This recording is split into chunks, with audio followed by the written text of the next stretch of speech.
avec des actionnaires à rémunérer, de la dette à rembourser, des investisseurs à payer, comme aux États-Unis. Aux États-Unis, est-ce que j'ai pris le livre? Je crois que je l'ai pas pris parce qu'il est trop long.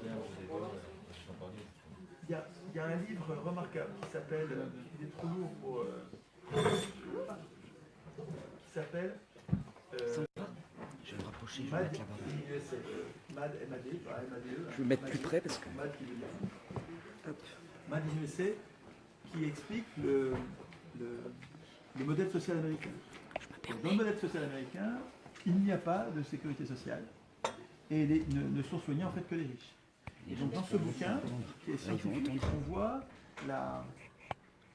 l'enfer pour les pauvres, qui est le monde américain. Et c'est vers ce monde-là que nous conduisent les traîtres dont on parlait. Donc, je suis bien d'accord pour dire que ceux qui nous dirigent sont des traîtres, ils sont illégitimes. Mais, ce que je veux dire, Sandrine, c'est que... Ils sont légitimes par rapport à la Constitution. Oui, ils sont légitimes par rapport à la Constitution. Ils sont anticonstitutionnels. Non, ils ne sont pas anticonstitutionnels. Le gouvernement est exercé par le peuple, pour le peuple, et se fait comment et pour le peuple. Par les représentants. Oui. Donc bien que là, déjà, il y a un souci. C'est pas nous qui sommes illégitimes à vouloir renverser le gouvernement. C'est eux qui sont illégitimes à ne pas appliquer la Constitution. Oui, mais La Constitution, Sandrine, tu peux pas, sur la parole d'une personne parmi 40 millions, empêcher la gendarmerie, la police et l'armée, qui obéissent à la Constitution de façon très rigoureuse. Ils sont... Si, non. Enfin bon, je sais bien qu'il y a des excès et des aberrations, mais en gros, quand même, les forces, les pouvoirs sont très légalistes. Les pouvoirs, les préfets, les maires, les huissiers de justice, les juges, les ministres, tous ces gens-là, normalement, sont soumis à l'état de droit. Il y a des tribunaux administratifs qui condamnent les pouvoirs pour abus de pouvoir. Les pouvoirs sont... Bon, il y a des façons de tricher, je sais, mais enfin, en gros, quand même, Ils ne respectent pas la Constitution, qui d'ailleurs indique qu'on parle du référendum à la Constitution. Comment? On parle du référendum à la Constitution. Oui, mais sans dire qu'il n'y a pas d'initiative. Donc, effectivement, la fin de l'article 3, c'est... la souveraineté nationale appartient au peuple, qui l'exerce par ses représentants et par la voie du référendum. Point. Il n'y a pas quel type de référendum. Le type de référendum, il faut le trouver dans l'article 11, un peu plus loin, et où on trouve deux possibilités de déclencher le référendum. Soit c'est le président qui déclenche le référendum, donc c'est à son bon vouloir, c'est l'arbitraire, c'est le fait du prince qui peut déclencher un référendum, soit les parlementaires, soit c'est un cinquième des parlementaires qui peut déclencher un référendum. Mais ce n'est pas du tout les citoyens. Donc, ah non, c'est nullement les citoyens. Mais pour le peuple, par le peuple, ça... Oui, non, c'est pas appliqué. Non, d'accord. Mais oui, mais... C'est plus appliqué depuis longtemps, depuis que les préfets sont des hommes d'affaires qui font du fric. Non, mais c'est même pas ça. Non, mais... Quand on parle de référendum... Non, mais Sandrine, c'est pas... Quand tu trouves une contradiction dans un texte, tu peux pas dire que le texte est illégitime ipso facto. Un juriste pourrait te dire, bon, c'est l'article 2 décrit un grand principe dans sa généralité, et l'article 3 décline ce grand principe dans une application pratique, et qui tient compte du réel. Le réel, c'est que le peuple ne peut pas lui-même décider des lois, donc il le fait par ses représentants, et donc la cohérence, elle est admise. Toi, tu dis que non, mais ça se discute. Je vais proposer une image. C'est une voiture pour les enfants. Vous savez, ils commencent à faire les voitures aux US là, qui conduisent tout seuls. C'est l'ordinateur qui conduit. En fait, la Constitution, ce serait comme une voiture. C'est l'ordinateur qui conduit, mais on a quand même mis un volant. C'est-à-dire, c'est le peuple qui est au volant. Seulement, le volant, il ne fait pas bouger les roues, c'est l'ordinateur qui fait bouger les roues. Donc là, c'est pas le peuple qui est au volant. Enfin, il y a un volant, effectivement, le peuple est au volant, mais c'est l'ordinateur qui dirige la voiture, c'est le gouvernement qui dirige la voiture. Donc il n'y a pas de lien. Je ne sais pas si c'est une image valable. On présente comme légitime, alors que non, on n'est pas... Même dans la Constitution, on nous dit qu'on est légitime et que eux sont illégitimes. C'est ça que... Même, je trouve qu'elle n'est pas bien faite, la Constitution. Oui, mais il y a une incohérence. Oui, mais on va la réécrire. Sandrine, le problème, c'est que pour faire appliquer ton idée, je comprends ce que tu veux dire et je suis d'accord. Mais je vais même beaucoup plus loin, puisque moi, c'est toute la Constitution qui est merdique de A à Z, puisqu'elle nous tient à l'écart de A à Z. Donc dans tous ces articles, elle est profondément illégitime, mais pour la raison plus forte que la contradiction entre deux articles. La raison qui fait que la Constitution est illégitime, c'est qu'elle a été écrite par des gens qui devraient la craindre et qui ne devraient surtout pas l'écrire. Les politiciens devraient être tenus à l'écart du processus constituant, puisque la Constitution, sa raison d'être, c'est de tenir à la gorge les politiciens pour qu'ils ne deviennent pas nos maîtres. Et donc, il est essentiel que la Constitution soit écrite par les représentés, que cette Constitution fasse émerger, produise des représentants, et il est essentiel que les représentants ne participent pas au processus constituant. Donc ça c'est une cause d'illégitimité, mais si tu veux, il ne suffit pas de le dire pour que l'armée, jusqu'à nouvel ordre, toi et moi, nous ne sommes pas armés, et l'armée, elle, est armée. Et la police est armée, et nous pas. Alors, il se trouve que la police et l'armée obéissent à ce texte. C'est juste la manière de dire, parce que je sais que tu le dis dans les vidéos, c'est certainement pas volontaire, mais de nous présenter comme étant illégitimes, nous dire illégitime à vouloir renverser ce gouvernement, et je trouve pas que... Mais écoute, Sandrine, non, mais je maintiens ça, parce que si 40 millions d'électeurs, enfin 39 millions d'électeurs, considèrent que c'est bien comme ça, c'est bien cette constitution, considèrent que ça c'est bien, que la contradiction que tu soulignes, pour eux c'est pas... Mais on ne les connaît même pas, on ne la connaît pas la On Constitution. est 1 million de Gilets, on n'est pas plus qu'1 million. 38 millions qui s'en fichent. Non? Et 38 millions qui s'en fichent, j'ai envie de dire, non. Oui, enfin ils s'en fichent, mais non, enfin, tu peux pas décider toi... C'est un gouvernement de riches. Oui, mais Sandrine, tu peux pas décider toi toute seule que le gouvernement est illégitime. Pour être légitime, il faut bien qu'il y ait au moins une majorité. Idéalement, il faudrait que ce soit l'unanimité. Mais si on n'arrive pas à l'unanimité, il faudrait au moins qu'il y ait une majorité de personnes qui soient d'accord avec toi pour que ça devienne de façon légitime une décision. C'est ça l'idée. Mais à mon avis, on y est presque. Oui. Je vais te dire pourquoi. On y est presque pourquoi. Parce que le demi-million de gilets jaunes, Et plus que ça. il est en train, c'est fait, je crois pratiquement, enfin, il y a des dissensions encore, mais il est en train de faire du référendum d'initiative citoyenne une priorité. Une priorité, c'est-à-dire qu'il est en train de dire ce pourquoi nous nous battons, c'est pas seulement la baisse d'un impôt ou l'augmentation d'un salaire minimum qu'on va nous voler dans les 6 mois suivants en remettant un autre impôt à la place ou en bouffant la hausse des salaires par de l'inflation. Oui. On a compris, on a réfléchi, en fait on a très vite compris que c'était beaucoup plus malin d'instituer notre souveraineté avec le RIC. Et le RIC écrit par nous-mêmes. Pas le RIC pas le Rikiki que vous allez écrire vous les élus. Merci Mathieu, c'est vraiment une trouvaille. Mais on va écrire un vrai RIC en l'écrivant nous-mêmes. On n'est que 500 000. Mais dans la population française, depuis Oui, on est 40 bien. ans, 90% des Français disent oui, le RIC on le veut. Dans tous les sondages, depuis 40 ans, les humains qui vivent en France disent, quand on leur pose la question, oui, le RIC c'est quelque chose qui changerait les choses en bien, on le veut. Donc si tu veux, il y a des gens qui sont endormis, qui s'en foutent, comme tu disais. C'est vrai qu'on a l'impression qu'ils s'en foutent. Mais quand on leur pose la question sur le RIC, ils répondent oui. Donc ils s'en foutent, mais ils dorment, mais ils ne sont pas morts. En fait, ils sont prêts à devenir gilets jaunes. Si les gilets jaunes font une priorité de la modification que désire déjà quasiment toute la population, 90% c'est presque toute la population, si les gilets jaunes font ça, il y a un potentiel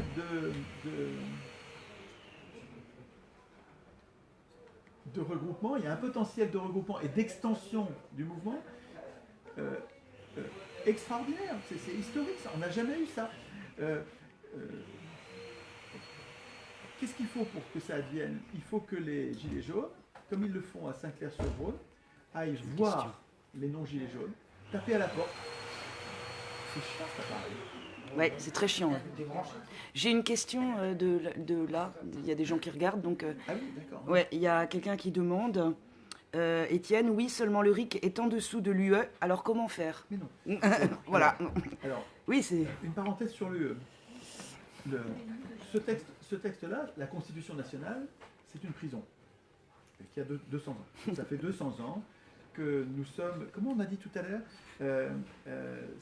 en fait, nous devrions tous acheter ce petit texte. C'est pas l'aspirateur, 4 €, c'est le truc vers à main des toilettes. Les gens demandent ce que c'est, ils disent... C'est le séchoir à main, Le les sèche- toilettes sont à côté. Voilà. Et Puis personne aux toilettes. donc, ce qu'on disait tout à l'heure, c'est que nous devrions tous connaître ce texte, parce que c'est dans ce texte que nous sommes tenus à l'écart, c'est là-dedans que le peuple n'existe pas. Et nous devrions, c'est le plan de la prison en fait, nous devrions connaître tous les recoins de la prison pour préparer notre évasion. C'était ça l'idée. Le plan de la prison dont on peut s'échapper, voilà. Et ça, c'est une prison nationale, c'est-à-dire que ce sont des élus, 1789, 91, la première constitution, ce sont des élus qui ont écrit la première prison politique. C'est une prison nationale au niveau de la France. Et progressivement, les élus... Dallos, 4 €. Et progressivement, les élus se sont émancipés, ils se sont autonomisés. C'est une tendance millénaire. Depuis toujours, on voit les hommes au pouvoir essayer à tout prix de s'affranchir de tout contrôle. Donc les pouvoirs ont tendance à s'autonomiser. Et donc c'est ce qu'ils ont fait. Ils se sont autonomisés, se sont mis à l'abri des contrôles et des limites de plus en plus. Jusqu'au point de fabriquer comme au-dessus de cette prison, une autre prison qui est l'Union européenne, alors qui est encore plus inaccessible. Déjà, celle-là est difficile à accéder, mais c'est encore plus inaccessible. Si au niveau international, il y a 28 pays qui doivent être d'accord à l'unanimité pour changer une virgule, donc c'est impossible. Donc cette deuxième anti-constitution au niveau international, elle est comme une deuxième prison. Nous sommes dans deux prisons, une dans l'autre. Donc il faut qu'on s'échappe de l'une et de l'autre. Mais dans les deux cas, nous consentons. Pour l'instant, vous demandez dans la rue aux gens, est-ce que vous voulez sortir de l'Union européenne? Ils ont la tête mise à l'envers par les journaux, les radios qui leur répètent tous les jours que sortir de l'Union européenne, c'est la catastrophe, on va tous mourir. Ils leur répètent tous les jours que ceux qui défendent la sortie de l'Union européenne, c'est des fascistes, c'est des xénophobes, des repliés sur eux-mêmes, des aigris. Donc, tous les jours, on leur répète ça, ils le croient, ils n'ont pas envie de sortir de l'Union européenne. Non, on veut Donc, une Europe si des vous voulez, peuples, nous c'est pas sommes dans pareil. cette prison. On y est pourtant rentré par un vol, hein, parce que le traité de Lisbonne, c'est quoi? On avait tous voté non, il y a eu des... Oui, on n'avait pas tous voté non, mais on avait voté non majoritairement. Oui, oui, on est rentré par un viol politique. En 2008, il y a eu un viol politique. Mais, ceci dit, si tu demandes dans la rue, est-ce que vous voulez sortir de l'Union européenne ou y rester, je ne suis pas sûr qu'aujourd'hui on obtiendrait un oui, je veux m'en aller de l'Union européenne. Là, je ne suis pas sûr. Mais ce que je veux dire, c'est que c'est ça qu'il faut changer. Donc, il faut que nous nous préparions à vouloir sortir de cette prison. Comment on sort de l'Union européenne? Il y a des partis, il y a un parti qui suggère, il est valeureux, hein, il est tout petit, mais il est valeureux, qui suggère de sortir de l'Union européenne. Mais de sortir par l'article 50, c'est-à-dire en demandant la permission, en respectant la légalité, en disant aux 27 autres, nous on va sortir, on fait comment? Et alors, vous voyez le calvaire qu'on impose aux Anglais en ce moment, avant qu'ils ne sortent, on leur demande toutes sortes de conditions ruineuses. Il n'y a aucune raison de demander la permission. Nous pourrions décider par RIC,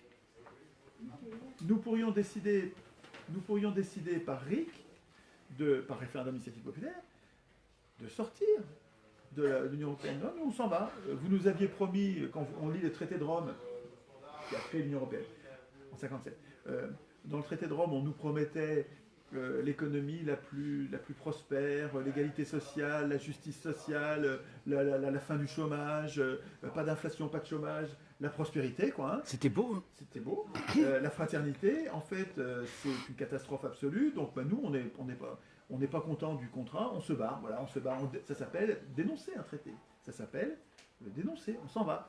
Et il n'y a pas besoin de demander la permission. Alors, mais on reste dans cette prison-là. C'est le même schéma. Regarde là.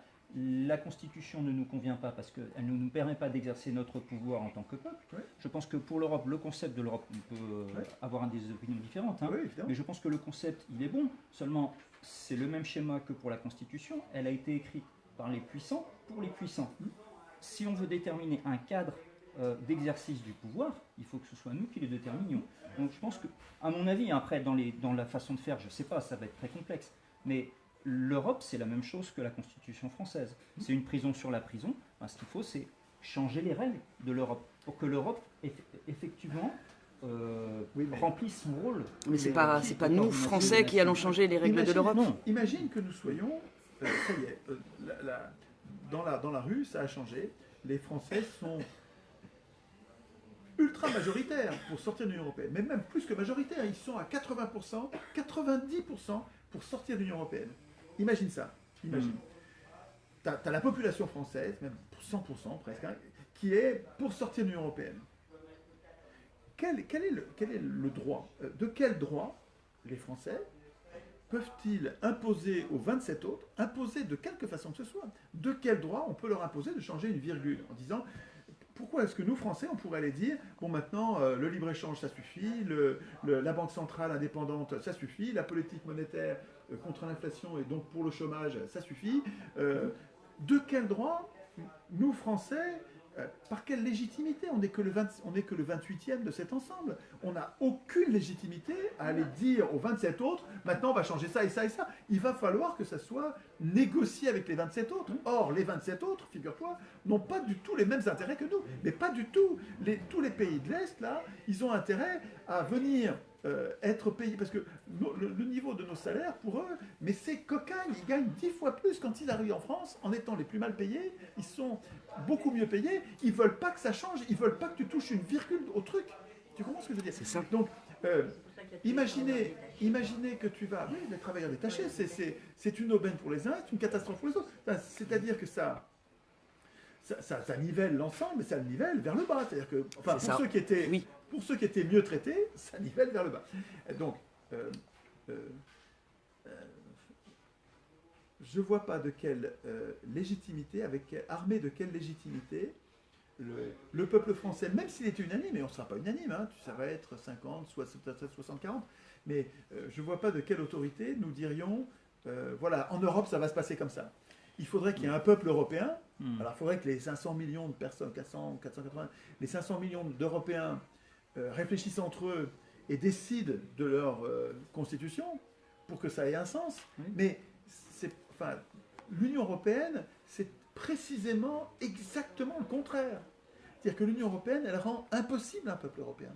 Elle nous jette les uns contre les autres. Elle organise une concurrence économique qui fait que les uns plument les autres. Demande aux Grecs ce qu'ils pensent de la fraternité, de l'union des peuples avec l'Allemagne.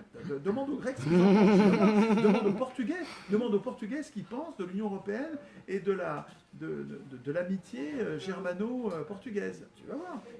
Tu as l'Allemagne qui a commencé... Enfin, l'Allemagne, c'est pas l'Allemagne, je parle des Allemands. Hein. Je parle de l'oligarchie allemande qui a commencé en premier à plumer sa classe ouvrière. Donc, c'est les plans Hartz 1, Hartz 2, Hartz 3, Hartz 4. Tu as une dégringolade des salaires, dégringolade des services publics, dégringolade de la sécurité sociale allemande, dégringolade. Donc, alors là, ça crée une compétitivité, effectivement. Là, c'est moins cher de produire, puisque c'est en Allemagne qu'il y a un nombre de travailleurs pauvres extravagant, des gens qui travaillent, qui ont 2 salaires et qui n'arrivent même pas à se loger, qui vivent dans les voitures. Donc avec des gens si mal payés, tu arrives à être compétitif, c'est-à-dire qu'après ça, ils arrivent à vendre des bons produits de bonne qualité, moins chers, parce qu'ils exploitent les gens. Ils ont martyrisé leur classe ouvrière. Ils exploitent. Et donc, comme ils l'ont fait en premier, ils sont compétitifs, et maintenant, ils se goinfrent, ils ont une balance commerciale qui est incroyablement excédentaire, et ils sont en train de tirer tout le monde vers le bas. On peut plus compenser avec la monnaie, puisqu'ils nous ont imposé une monnaie. Enfin, c'est pas seulement eux. Hein. La France, Mitterrand a cru jouer un bon tour aux Allemands en leur imposant une monnaie unique. En fait, c'est les Allemands. Le mécanisme est en train de tirer nos salaires vers le bas et d'augmenter le chômage. C'est une dinguerie. On est en train de se désindustrialiser. Donc, l'Union européenne, elle est faite contre nous, littéralement. Donc, On ne peut pas la remodeler À mon de avis, l'intérieur. on sortira du même geste, par le RIC, on sortira de deux anti-constitutions en même temps. Mais la question c'était qu'on pouvait pas, on n'avait pas le droit d'installer la Non, RIC on n'a pas le droit de demander. par rapport à Non, mais- l'Union européenne. Oui, mais C'est ça la critique. on sortira de l'Union européenne, donc on ne sera plus imposé. Le droit européen ne s'impose à nous que parce que nous y consentons. Mais il ne faut C'est pas parce qu'on- sortir de l'Union européenne, c'est une grossière erreur. Pourquoi il ne faut pas sortir de l'Union européenne? Face aux grands pays comme les États-Unis qui veulent tout bouffer, la Chine, le Comment Brésil. Mais comment font les... Attends, il y a 200 pays sur Terre. Non, pas de la France déjà, je crois. Il y a 200 pays sur Terre, beaucoup plus petits que la France, beaucoup plus petits, et qui vivent très bien en dehors de l'Union européenne. C'est complètement... Mais c'est... Comment est-ce qu'on... C'est ce qu'on nous a fait croire. Mais c'est ce qu'on nous a fait croire qu'on allait nous Comment est-ce qu'on a attaquer. réussi Mais... à nous mettre la tête à l'envers pour croire qu'un pays comme la France n'est pas capable de se débrouiller toute seule, il faut qu'elle soit dans l'Union européenne pour résister? Mais c'est incroyable ça. Mais Alors qu'on n'a fait que descendre attends, il y a depuis qu'on en fait 200 partie. Il y a 200 pays sur Terre, il y a 30 pays dans l'Union européenne, ça veut dire qu'il y a 170 pays sur Terre qui vivent en dehors de l'Union européenne et qui vivent très bien. Mais très bien. Moi, je vois mal comment on va pouvoir résister à tous ces Mais pays. comme les autres, mais comme les autres. Mais pourquoi tu veux Les pays résister? s'unissent, C'est comme ça, tout le monde se s'unissent les pays. Il y a l'Union d'Amérique du Sud, On passe des accords, mais on a plein d'accords. plus que jamais. Après, il y a une question. Mais on va passer les accords, on passe déjà les Ouais, des accords. accords. Il y a des centaines d'accords. La France est liée par des centaines d'accords à des tas de pays pour travailler ensemble, pour commercer ensemble. On n'a pas besoin de l'Union européenne. L'Union européenne, c'est un piège antisocial, antidémocratique. Non, puis Il y c'est a l'Union plein d'autres européenne accords. telle qu'elle est maintenant. Avant, il y avait la CEE, il y avait plein d'autres choses qui nous faisaient fonctionner les uns avec les autres. Il y a déjà une question du monsieur qui attend là-bas. Ken, je pense qu'il y a un abus de langage dans la tête des gens qui confondent Europe et Union européenne. C'est ça. Oui, Il faut absolument bien définir ce qu'est l'Europe avant de parler de l'Union européenne, parce que c'est pas du tout les mêmes choses. L'Europe, c'est un continent géographique. Voilà. Donc on est en Europe. Voilà. On parle de peuple européen, c'est pas forcément les peuples de l'Union européenne. C'est pas du tout la même chose. Et pourtant, l'ambiguïté, elle est maintenue depuis très longtemps. On vient de parler encore de l'Europe. Bien vu, on Vincent, parle ouais. de l'Europe. En Europe, c'est un continent géographique.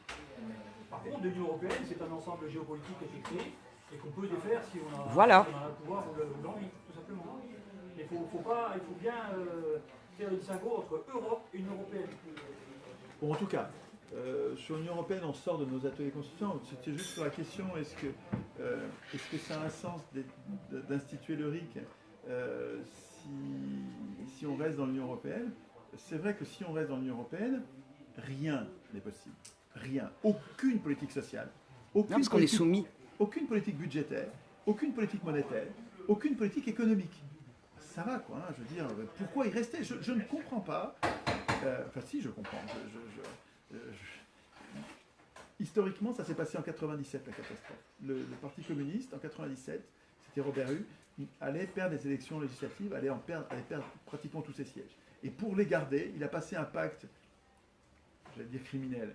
On me reproche d'utiliser ce mot trop souvent, on disait criminel c'est trop sévère. Mais c'est gravissime. Robert Hue, pour avoir des sièges à l'Assemblée, a passé avec le Parti socialiste un pacte selon lequel le Parti communiste allait arrêter de demander de sortir de l'Union européenne et maintenant allait demander une autre Europe, 97. Depuis, alors le Parti communiste c'est super hiérarchique, hein, c'est pyramidal, c'est discipliné. Ce que décide la tête, l'armée suit, et c'est ce qui fait leur force. Hein. Et toute la gauche toute la gauche a besoin du Parti communiste. C'est eux qui ont des sections partout dans le pays. Les petits partis qui ne sont pas le Parti communiste et qui sont autour du Parti communiste, qui ont besoin du Parti communiste pour faire une gauche unique qui a une petite chance de gagner quelque chose en termes de pouvoir, ont suivi ce mouvement-là. Le Parti communiste et toute la gauche s'est mise à dire non, il ne faut pas sortir de l'Union européenne, il faut une autre Europe. Pour faire comme le PS. Mais le PS, c'est un parti de droite, hein. C'est un parti de droite dur. C'est un parti qui a dévasté le pays. Le PS, c'est un parti antisocial. Oui. C'est un parti qui nous a enfermés dans l'Union européenne. Et si tu veux, la gauche radicale, digne de ce nom, elle s'est faite emporter par ce truc-là. Et aujourd'hui, mais c'est devenu une habitude. C'est-à-dire que je vois des copains de gauche qui deviennent incapables d'imaginer d'être en dehors de l'Union européenne. Mais comme ils sont arrivés à nous mettre la tête à l'envers, quoi. Hein. Dans l'Union européenne, enfin je sais pas, moi ça me paraît, je me trompe peut-être quand je dis ça, mais dans l'Union européenne, nous ne pouvons pas avoir de politique monétaire. Est-ce que j'exagère parce que c'est vrai? On ne peut pas avoir donc à l'euro, on ne peut pas avoir de politique monétaire. On ne peut pas avoir de politique budgétaire. Tu sais que notre budget est contrôlé par la Commission européenne. Le budget. On ne peut pas avoir de politique économique. Tu sais que nos politiques économiques, elles sont contraintes par ce qui s'appelle les GOPE, les grandes orientations de politique économique, qui nous imposent de supprimer le CICE, de supprimer le droit du travail, de supprimer la sécurité sociale. La suppression de la sécurité sociale, c'est programmé. Comment? En baissant les cotisations sociales. Alors c'est pas dit explicitement en disant qu'il faut supprimer la sécurité sociale. C'est pas dit comme ça. Parce que là, ça nous révolterait. Non, il dit qu'il faut baisser les cotisations sociales. Ouais, sauf qu'ils appellent ça des charges sociales pour Ils nous appellent faire ça- croire ils appellent ça que... des charges. Mais c'est pas des charges, c'est du salaire. Voilà. Les cotisations Salaire sociales, différé. c'est du salaire différé. Et quand l'Union européenne dit qu'il faut baisser les charges sociales, elle dit qu'il faut détruire la sécurité sociale. Mais ça suffit, quoi. Pas de politique monétaire, pas de politique budgétaire, pas de politique économique. Et le libre-échange, c'est-à-dire l'obligation de nous mettre en concurrence sauvage avec des pays esclavagistes, ça nous désindustrialise, ça nous tiers-mondise, ça nous appauvrit au dernier degré. Tout ça est complètement contraire à l'intérêt général. Donc, à partir du moment où tu fais ce constat-là et que tu n'as aucun moyen de changer, puisque tout ça est régi par des traités qui sont signés à 28 et qui ne sont modifiables, regardez les règles de la modification, qui ne sont modifiables qu'à l'unanimité, eh bien ça veut dire que tu n'en changeras pas une virgule, mais je ne vois pas la raison d'y rester, je ne comprends pas pour quelle raison on y reste. Il y a quelqu'un qui Il y a évoque... des pays bien plus petits que nous, bien plus petits, qui survivent très bien en dehors de l'Union européenne, malgré la présence des géants, machin chose, des géants américains, géants chinois. Mais tous les pays du monde, les 170 autres pays du monde, vivent en dehors de l'Union européenne. Mais la France très a bien. perdu de sa puissance et l'Europe n'a gagné aucune puissance face aux autres. Donc de toute manière, on n'a rien à gagner à être en Europe. Bon, Techniquement, jusqu'à quel point c'était contraignant? Parce que moi, ce que j'avais appris en droit il y a quelques années, c'était que l'Union européenne, elle émettait des directives. Et jusqu'à quel point ces directives sont contraignantes? ultra contraignant. Les directives aujourd'hui, elles sont transposées en droit positif, elles sont transposées en droit français sans débat. Il n'y a même pas de débat. La directive, elle arrive, la directive, les règlements, tout le droit européen, pas seulement les directives, hein. Le droit européen arrive dans le droit français par transposition par notre Parlement. Il n'y a Soros, même pas de Attali. débat. C'est une obligation? C'est une obligation, ça se fait même. Il n'y a même Je pas de pensais que c'était juste une orientation. Mais en fait, pas finalement. du tout, pas du tout. Le droit européen s'impose à nous. On a des amendes. Mais oui, le droit européen, D'accord, il ok. s'impose Oui, c'est ça, à on a nous. des amendes en plus si on le fait pas. Ok. Et il y a même des sujets sur lesquels le Parlement européen ne donne pas son avis. Hein. Ça s'appelle les procédures non législatives. Procédures non législatives, c'est-à-dire que le Parlement, il n'a même pas son... Alors, il peut donner son avis, mais c'est pas lui qui décide. C'est le Conseil. Oui, il est juste Alors, consulté. c'est quoi le Conseil? C'est quoi le Conseil? Le Conseil, c'est le Conseil des ministres. Donc, c'est les différents ministres, c'est quelques ministres de l'Union européenne qui s'érigent en législateurs. Ça s'appelle des actes non législatifs, des procédures législatives spéciales. Tout ça, c'est des noms à coucher dehors avec un billet logement, c'est imbitable. Tu ne peux pas comprendre, ça veut dire quoi un acte non législatif? Et bien moi, j'appelle ça des lois sans parlement. C'est des lois faites par les ministres. Les ministres de notre gouvernement, là, il y en a un qui part de notre gouvernement, il monte à Bruxelles, il enfile son habit de législateur quand il est au niveau européen, avec ses copains ministres, ils écrivent une directive, ils écrivent un règlement, ils écrivent une norme européenne. Là, ils sont dans la confusion des pouvoirs complets, parce qu'ils sont exécutifs, ces gens-là, ils ne sont pas législatifs normalement. Hein. Ils viennent, ils se sont catapultés législateurs en matière de concurrence, en matière de marché intérieur, en matière d'une bonne partie du droit du travail. Tous ces sujets-là qui sont des sujets de sécurité sociale, ces sujets qui sont absolument décisifs pour nous. Hein. Le marché intérieur, la régulation du marché intérieur, le Parlement est hors jeu là-dessus. Et les ministres vont écrire les règles qui les intéressent dans ce qui s'appelle le Conseil. Ça s'appelait le Conseil des ministres avant. Maintenant, ça s'appelle le Conseil, comme ça, on ne voit plus que c'est des ministres. Et ils écrivent leurs règles, et ensuite, c'est devenu des lois européennes, des normes européennes. Ils reviennent dans notre pays, en France, et ils disent, ils font transposer ces règles dans le droit positif français via le Parlement sans débat, et ça devient des normes obligatoires applicables en France. C'est-à-dire que vous avez des exécutifs qui se sont transformés, via l'européen, ils sont transformés en législateurs. Mais c'est une tyrannie, ce truc-là. C'est simplement une tyrannie. Et après ça, ils disent c'est l'Europe. Les 28 commissaires, c'est ça. Hein, Les 28 commissaires, c'est ça. 28 commissaires, ça c'est la Commission européenne. Ouais. Mais je parle pas ça, je parle du Conseil des ministres. Hein. C'est le Conseil. C'est les ministres. Dans tous les cas, c'est des gens qui sont pas élus. Tout ça, c'est des gens qui ne sont pas élus. Pour Enfin, le RIC en Europe. comment? On n'est pas prêt de se battre pour le RIC en Europe. On n'est pas prêt de Se se... battre pour le RIC en Europe.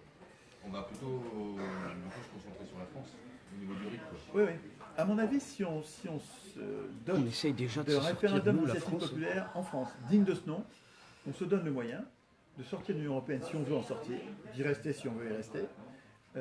Et puis quand on va s'apercevoir qu'à chaque fois qu'on prend une décision par RIC, une décision donc, qui nous semble importante, et que c'est l'Union européenne qui nous en empêche, ça va rapidement nous faire venir la colère et on décidera de sortir de l'Union européenne. Si c'est pas tout de suite, ce sera pas longtemps.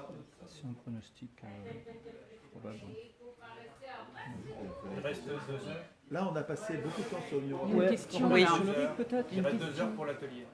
Après, dans 2 heures. Pour l'Union européenne, contrairement aux Anglais, parce que les Anglais ils sont en train de sortir, on leur impose plein de choses et je pense qu'ils vont sortir sans. Syrie, il veut pas sortir Si. du sujet de l'Union européenne. Non, juste dire en fait, la différence avec nous, ce qu'on devrait faire avec les Anglais, c'est que les Anglais, ils n'ont pas récupéré leur création monétaire. Et, Il l'avait pas perdu. et- Il l'avait pas perdu. oui, mais ils sont encore sur les marchés financiers en Angleterre. Ah bah oui, ils sont les marchés financiers. Sauf que nous, si on récupère, on ne sera plus tenu au marché financier. Et ça sera beaucoup plus simple pour nous de sortir sans. Au plus tenu au marché financier, là tu vas vite parce que on est tous dépendants. bien tenaillés quand même. Ouais. Il va falloir s'en occuper. Justement, Pour sortir de la tenaille du marché financier, bah, J'aurais une Ouais. question. J'aurais une question, c'est qu'en fait, on parle beaucoup de reprendre notre pouvoir législatif, mais il y a aussi le pouvoir financier. Est-ce que vous ne pensez pas que le pouvoir financier, finalement, c'est un pouvoir supérieur au pouvoir législatif actuellement? ah bah oui, oui, La oui. Banque de France. Voilà. La souveraineté politique, le pouvoir de décider de ce qu'on veut faire, dépend principalement du pouvoir de financer nos décisions. Nous avons besoin du pouvoir monétaire. Et donc il faut Donc, il reprendre faudra reprendre aussi peut-être le pouvoir d'abord... monétaire. D'abord, bah, à mon avis, si on a un RIC digne de ce nom, par RIC, on pourra imposer la nationalisation des banques et la récupération de la création monétaire pour la puissance publique en lui donnant la mission, par RIC, de devenir employeur en dernier ressort. Un État que vous avez doté de la création du pouvoir, de la puissance considérable de la création monétaire, cet État, vous pouvez le rendre, grâce à ça, employeur en dernier ressort. C'est-à-dire que si l'État crée la monnaie quand il dépense et détruit la monnaie quand il perçoit l'impôt, ça c'est à nous de l'instituer, ce seront jamais les élus des banques qui vont instituer ça. C'est à nous d'instituer le fait que notre puissance publique crée les signes monétaires, les francs, crée les signes monétaires quand il dépense, quand je paye un médecin, quand je paye un juge, quand je paye un journaliste, quand je paye un professeur, quand je construis une autoroute, quand je construis une école, quand je construis un hôpital, quand je dépense, je crée les francs nécessaires. Oui.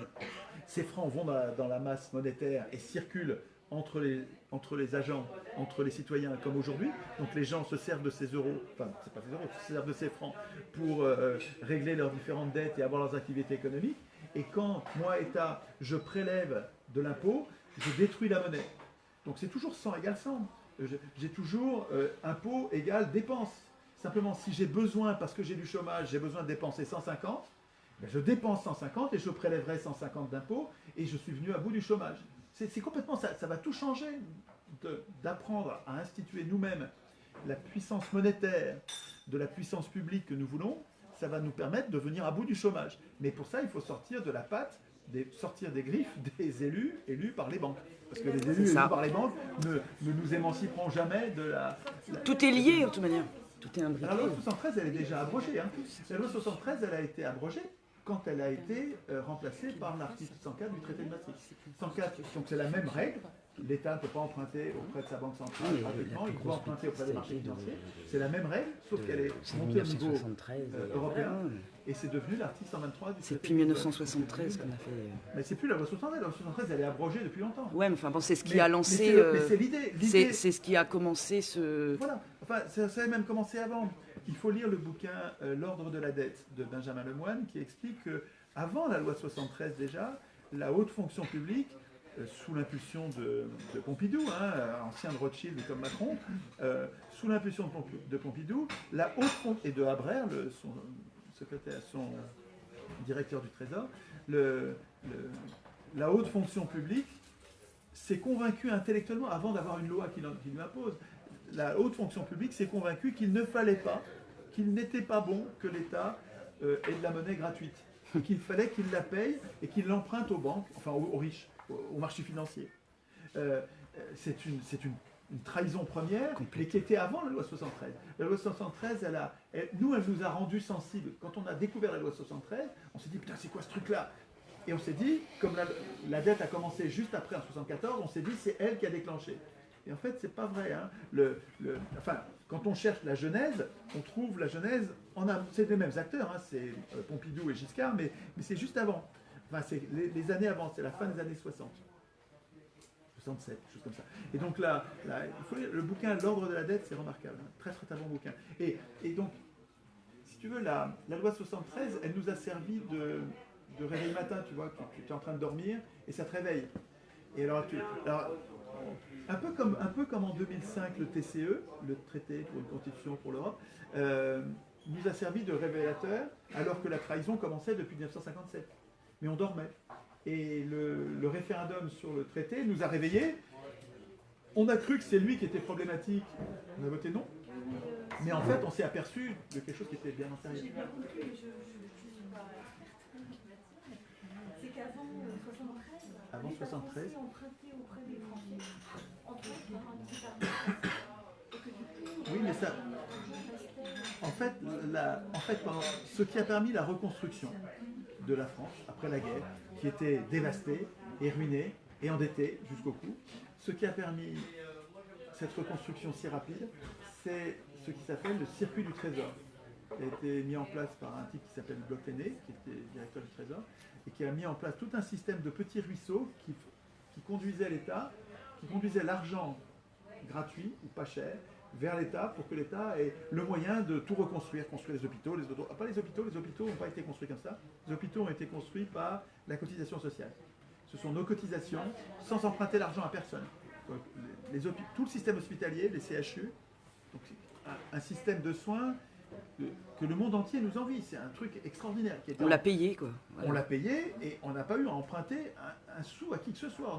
On n'a pas eu besoin des marchés financiers. Ça, c'est voir le travail de Friot, Bernard Friot. Remarquable. Indispensable. Ne ratez pas Friot. FRIOT, penseur magnifique. Mais donc, mais pour tout ce qui est le reste, la construction tous les réseaux, la reconstruction des réseaux d'eau, d'électricité, de téléphone, de routiers, toutes les infrastructures, tout ça qui avait été détruit par la guerre a été reconstruit avec de l'argent facile, l'argent gratuit, des taux administrés, l'État qui pouvait emprunter auprès des banques, mais des banques commerciales comme la BNP, en disant mais c'était un taux administré, c'est-à-dire c'est l'État qui décidait du taux, et le taux était très proche de l'inflation, voire inférieur à l'inflation, ce qui permettait... Oui, c'était gratuit. Et c'était pas forcément, tu veux, en empruntant auprès de la Banque centrale, ça pouvait être autrement. Quand tu dis à la BNP, prête-moi tant de milliards au taux que je vais dire, qui est le même taux que l'inflation, c'est comme tu disais à la BNP, donne-moi l'argent dont j'ai besoin, et je te la paierai sans charge d'intérêt. Parce que quand je paye la même chose que l'inflation, en fait, l'intérêt réel, il est nul. Bah oui. Il n'y a pas de charge. Enfin bon, bref. Oui, on va recentrer le débat. Est-ce qu'on prend un temps pour faire l'atelier de réécriture de la Constitution? Oui, ce serait bien. Débattre. Oui, parce que là, oui, on n'arrête pas de discuter. Hein. Bon, après, c'est intéressant. C'est intéressant. Alors, qu'est-ce qu'on peut prendre comme sujet? Moi, je trouve que tout à l'heure, on a abordé un sujet qui est peut-être le sujet le plus important pour les Gilets jaunes, qui est celui du contrôle des représentants. Oui. Et là, tu vas voir, Nicolas, que n'importe qui, je pense même, il faudrait vérifier, mais je pense que même quelqu'un qui ne sait pas écrire, qui ne sait pas lire et écrire, il sait parler, il sait réfléchir, mais il ne sait pas lire et écrire, un analphabète. Je pense que même un analphabète, tu vas voir, il va te donner la bonne règle pour contrôler les élus. Il va dire il faut qu'il rende des comptes. Il n'a pas besoin de savoir lire et écrire pour ça. Il va dire il faut qu'il rende des comptes. Il faut qu'il ait peur de quelque chose. Même quelqu'un qui n'est pas instruit, il va penser que celui qui exerce le pouvoir, il va être capable de dire, celui qui exerce le pouvoir, il faut qu'il ait quelque chose à craindre. Bah oui. Hein? J'avais jamais vu ça. Mais, non, mais ce qui me fait t'interpeller, c'est quand tu disais tout à l'heure, mais quand on parlait du tirage au sort, tu disais, mais tout le monde peut pas opiner, tout le monde peut pas diriger. Et les tirés au sort, c'est pas ceux qui vont diriger, c'est ceux qui vont préparer les décisions, ou les exécuter, qui vont exécuter des charges en fait dans le pays. Vous allez le voir en live. Et Je pense que pour le tirage au sort, il faut faire une distinction entre un tirage au sort d'une personne et un tirage au sort d'une assemblée. C'est ça. Voilà. Si effectivement on tire au sort une personne avec de grandes responsabilités, on peut tomber sur n'importe quoi. Effectivement, c'est angoissant. Un incapable ou un bandit. Par contre, plus, c'est des statistiques, plus on augmente le nombre de tirés au sort, plus on se rapproche, plus on est représentatif de la population globale. C'est ça. Donc, avec pour des grandes assemblées, on va dire d'une centaine de personnes ou plus, on a de bonnes chances d'avoir une assemblée qui soit raisonnable, qui soit pertinente. Oui. Avec quelques affreux ou quelques idiots, mais pas la majorité. Enfin, si tu as l'impression, qu'en tirant au sort dans la population, en prenant n'importe qui, tu vas avoir une majorité de ou de bandits, c'est que tu as une image tellement dégradée du peuple que tu n'es probablement pas démocrate. C'est vrai que quand on est démocrate, quand on imagine que les peuples sont légitimes et aptes, capables de décider eux-mêmes de leur propre sort, on les suppose comme étant pas complètement idiots, quoi. Pour être démocrate, il faut... Ce que je voulais dire, c'est qu'il y a des personnes qui sont très intelligentes, mais dans les personnes très intelligentes, on s'en fout de ce qu'ils font dans leur vie, si c'est des truands ou pas. Mais il y a des penseurs, il y en a qui sont là pour expliquer, on n'a pas tous les mêmes dons. Oui, on mais... va mettre n'importe qui. S'il faut mettre quelqu'un qui doit être porte-parole, on met un penseur, on n'est pas dans la merde. Oui, tu parles d'un individu, donc effectivement le tirage au sort dans le cadre d'un individu, c'est pas approprié. Oui. Mais si tu veux, vraiment c'est une problématique importante celle-là. Ils avaient la même à Athènes. À Athènes, il y a 2500 ans, ils avaient fait beaucoup plus de politique que nous. Ils avaient beaucoup plus pensé, ils avaient plus de temps, ils avaient des esclaves, donc un peu comme nous avons nos machines. Attends, déjà, ils avaient plus de temps que nous en fait. Ils avaient moins une culture dingue du travail, tu vois. Nous sommes mis aux travaux forcés depuis le libéralisme, depuis le XVIIIe siècle. Nos sociétés sont mises aux travaux forcés par les libéraux. Donc on est complètement à travailler, on n'a plus de temps du tout on a très peu de temps pour faire de la politique. Donc à Athènes, ils avaient beaucoup plus de temps pour faire de la politique. Et ils avaient très peur du tirage au sort, et ils l'ont quand même institué, si tu veux. Et ce qu'ils disaient, c'est, oui bien sûr, nous avons besoin d'experts. Et ce n'est pas eux qui vont décider.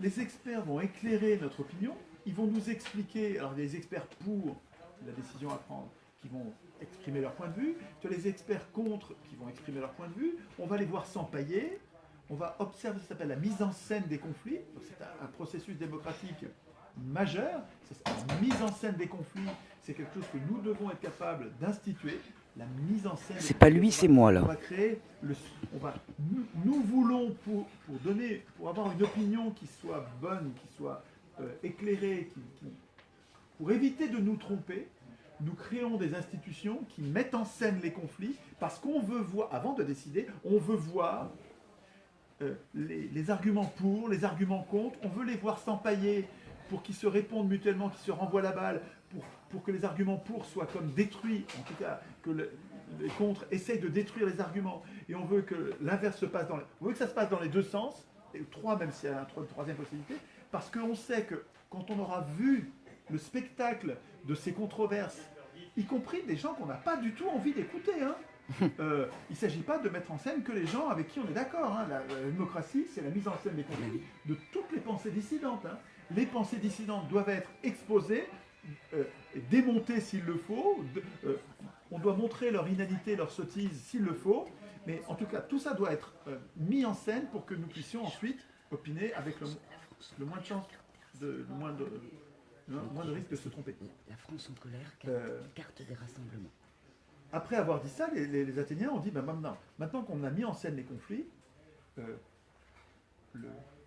la colonne vertébrale de notre régime, qui s'appelle démocratie, dans lequel le démos a du kratos, le peuple a le pouvoir de décider, la colonne vertébrale, c'est que la politique n'est pas un métier. Disaient les Grecs, il y a 2500 ans. C'est ce que la je disais politique n'est pas un métier. La politique, c'est le droit égal pour tous les citoyens d'opiner, de donner leur opinion et de décider à la majorité. Pas les tirer au sort. Tout le monde. C'était une démocratie directe, hein, c'était les citoyens qui votaient leurs lois. Et ils faisaient très attention à postuler l'atelier. Bon sang, alors, ils faisaient très attention à postuler que ce n'étaient pas les experts. Ils savaient qu'il y avait des experts. Hein. Les experts servaient, ils faisaient partie de la mise en scène des conflits. Donc on écoutait les experts. Et à l'Assemblée, tout le monde se taisait. Tu avais 6000 personnes qui écoutaient les tenants du pour, les tenants du non, du pour, du contre, du oui, du non. Et on les regardait s'empailler. Si tu veux, les experts étaient là. On ne disait pas qu'on décidait sans experts. Mais ceux qui décident ne sont pas les experts. Et comment on tranche après? Eh bien, en votant. En Au votant vote. et à la majorité décide. Ok. Des vrais grands beaux sujets, ça. Hein. On trouve dans Athènes. J'arrête. On fait l'atelier. On fait l'atelier. Alors. Parce qu'à Athènes, ça peut être. Oui, mais oui, je peux parler 8 heures sur Athènes. Donc, parlons de la représentation. Les gilets jaunes arrivent de ce que j'en ai compris, arrivent sur les ronds-points avec un a priori, une détestation de la représentation. On en a marre d'être trahis, on en a vraiment marre d'avoir des gens qui prétendent nous représenter et qui nous trahissent systématiquement. C'est ça. Et donc, on ne veut plus de politiciens. Eux, ils disent on ne veut plus de politique. À mon avis, c'est mal nommé parce que ce qu'ils font, les Gilets jaunes, c'est politique et qu'on améliorera le sort des gens qu'avec de la politique au meilleur sens du terme. Mais c'est vrai que les politiciens, c'est-à-dire ceux qui ont fait de la politique leur métier, veulent la politique aux autres. Et donc, les autres qui sortent là sur les ronds-points, ils disent on en a marre de se faire voler la politique, on voudrait participer, on en a marre d'élire, on veut voter. Alors, ils ne le disent pas comme ça d'emblée, mais ils sont en train de découvrir que c'est ça le problème. C'est que nous sommes conduits tous à élire et à nous en contenter, et alors que nous voudrions, ce qui changerait tout, c'est que nous arrivions à voter. Voter loi par loi. En tout cas, les lois les plus importantes. Le RIC, ça consiste à dire on ne va pas voter toutes les lois, on va continuer à avoir un gouvernement représentatif, donc avec des représentants qu'on élit probablement, mais on garde la main, on voudrait, sur les sujets que nous considérons comme importants, voter, décider. Alors, il y a un sujet, donc les Gilets jaunes pour l'instant Pourquoi on parlent ne peut beaucoup. pas le faire sur toutes les lois? Parce que parce que les Gilets jaunes, ils demandent sur toutes mesures. Oui, oui. Toutes les lois. Oui, mais Après attends. Oui, ce que disent les Gilets jaunes, c'est le RIC en toute matière. C'est ça. Et ce que j'ai dit, c'était pas ça. Je parlais de voter toutes les lois. À mon avis, il n'est pas question que les citoyens votent toutes les lois. Ils peuvent intervenir sur toutes les lois qui leur semblent importantes, sans aucune limite à mon avis, mais il y a plein de lois dont ils n'ont rien à foutre, qui sont super compliquées. La plupart des citoyens, à mon avis, 80% des gens, même 90% des gens, les 10% des gens qui font de la politique sont prêts à discuter toutes les lois. Mais les 90 autres pourcents, ils veulent regarder la télé, ils veulent pas s'occuper de... Ils veulent bien du RIC, c'est-à-dire sur les sujets qu'ils considèrent comme importants, sur lesquels il y a des lanceurs d'alerte qui ont attiré leur attention, là ils veulent bien se mobiliser pour participer, parce que c'est des lois importantes, mais ça c'est pas toutes les lois. C'est le RIC en toute matière, c'est-à-dire que ça nous laisse la possibilité d'intervenir sans limitation, mais par contre, le commun de toutes les lois, attends, il y a plein de lois quand même super enquiquinantes, hein, j'essaie de trouver le mot poli. Où ils votent même pour savoir si on vote à l'écran sur les vaches ou pas, ils votent sur tout. Non, ils ne votent pas sur tout. Non, les suites, non, ne confonds pas. Enfin, c'est moi qui m'exprime mal. Ils ont envie de voter là-dessus. Ne confonds pas le processus du RIC et le processus législatif. Le processus législatif, c'est le Parlement ou l'Assemblée des citoyens. Si on est en démocratie directe, comme dans certains cantons suisses, il reste un canton, ou deux peut-être, un canton suisse où ils votent leur loi à main levée. Ça, c'est démocratie directe, c'est processus législatif. C'est un tout petit village dans lequel ils votent les lois de leur village. Donc c'est les programmes à l'école, le plan d'occupation des sols, le niveau des impôts locaux. C'est quelque chose de local, mais c'est pas toute la législation suisse, hein, c'est au niveau du canton. Mais donc ça c'est une possibilité, c'est un processus législatif. Et là, dans ce canton, il n'y a pas besoin de référendum d'initiative populaire, ils votent déjà toutes leurs lois. Donc, ils votent leur loi, ils n'ont pas besoin de référendum. Il faut un référendum à chaque fois, en fait. Donc, dans un régime de démocratie directe, il n'y a pas besoin de référendum. Et puis, dans tous les autres cantons suisses, ou chez nous, il y a le processus législatif, c'est des parlementaires élus qui votent toutes les lois, enfin qui discutent de toutes les lois et qui ensuite les votent. Étienne, s'il vous plaît. Oui. Ça, il faut vraiment le mettre en avant parce qu'il y a beaucoup de gens qui sont réfractaires au RIC parce qu'ils confondent le RIC avec le fait de voter des lois sur tous les jours de quoi. Donc ils nous disent constamment, mais non, pas le RIC parce qu'on n'est pas capable. Mais ils confondent tout, quoi. Ils confondent Oui, tout à fait. Non, mais c'est tout à fait intéressant parce que là, je suis en train de, conduit par la question de Nicolas et Sandrine, je suis en train de détailler quelque chose qui me paraît complètement évident, mais qui n'est pas tant que ça. C'est-à-dire qu'il faut bien distinguer le processus législatif ordinaire, qui concerne toutes les lois, mais parmi lesquelles il y a des tas de lois qui sont sans intérêt pour nous. Toi et moi, on s'en fout. Je veux dire, la convention qui est passée entre le Sri Lanka et la France pour l'échange des étudiants sur ceci ou cela, ou l'échange de technologies, de tels sujets, putain, on s'en fout. Je veux dire, c'est une loi qui va fluidifier les rapports avec un autre pays. Bon, c'est bien de l'avoir prise, mais il n'y a pas d'enjeu pour nous, ça ne va pas changer notre vie. Tu vois, il y a des tas de... Mais il y en a une foultitude de lois comme ça qui n'ont pas d'enjeu, qui vont pas du tout ni améliorer ni détériorer notre existence, tu comprends? Et au milieu de ce fatras de lois qui sont prises par des gens qui y passent un temps fou, les députés, ils bossent beaucoup. Hein. Enfin, pas tous, mais il y en a plein en commission qui passent un temps fou à travailler pour nous. Sujet pas. On le voit à la télé, tu sais, quand tu vois le travail en commission, c'est vachement intéressant. Ils travaillent bien, ces gens-là. Hein. Il y a beaucoup de boulot. Et moi, je pense que toi, ça sera pareil. J'ai pas envie de faire ce boulot-là. C'est bien qu'ils le fassent. J'ai aucun problème avec le fait qu'ils le fassent et qu'ils le fassent bien. Simplement, le référendum d'initiative populaire sert, dans les cas où, dans ce processus législatif, ils sont en train de prendre une loi scélérate. En tout cas, on me reproche d'utiliser ces mots-là, mais une loi dangereuse pour l'intérêt général, une loi révoltante, comme la loi anti-casseurs par exemple. Mais il y en a plein des lois comme ça, ou comme la loi qui a mis en place le CICE, ou comme la loi qui a consisté à transformer le CICE, donc à supprimer le CICE, et à le remplacer en suppression de cotisations patronales, c'est-à-dire en destruction de la sécurité. Ça, c'est des lois scélérates, et dans ce cas-là, le RIC permet à des lanceurs d'alerte dans le pays de récolter un grand nombre de voix en disant ils sont en train de supprimer la sécurité sociale, qu'est-ce qu'on fait? Est-ce qu'on déclenche un référendum pour dire est-ce qu'on abroge cette loi qui transforme le CICE en suppression des cotisations? Et les citoyens se passent le mot entre eux, deviennent 200 000, 300 000, c'est nous qui devons décider à partir de combien se déclenche le RIC, et ils se mettent ensemble, et une fois qu'ils ont le nombre, ça déclenche automatiquement un référendum qui pose... Donc c'est pas eux qui décident, c'est pas les 200 000 qui décident pour le peuple, c'est eux qui décident qu'on pose la question au peuple. Voilà. Et ensuite, il y a un temps qui se passe, et c'est à nous de décider du temps qu'il y a entre l'initiative et le vote du référendum. Il y a peut-être 6 mois qui vont se passer, ou 1 an, pour discuter, pour bien mettre en scène les tenants, les aboutissants de l'initiative. Et au bout de 6 mois ou 1 an, on vote. Et là, tu as tout le peuple qui dit oui, on veut abroger cette loi scélérate. Et là, le peuple a repris le contrôle de ses représentants et il se débarrasse d'une loi qu'il ne voulait pas. Ou bien, dans l'autre sens, dans le processus législatif, les représentants refusent de nous donner une loi que nous voudrions. Par exemple, la loi d'indexation des salaires sur les prix et une loi d'indexation des retraites sur les prix. De façon à ce que, quand il y a de l'inflation, ça nous vole pas en nous diminuant notre pouvoir d'achat des retraités, pouvoir d'achat des salariés. On voudrait une loi d'indexation de tous les contrats sur les prix.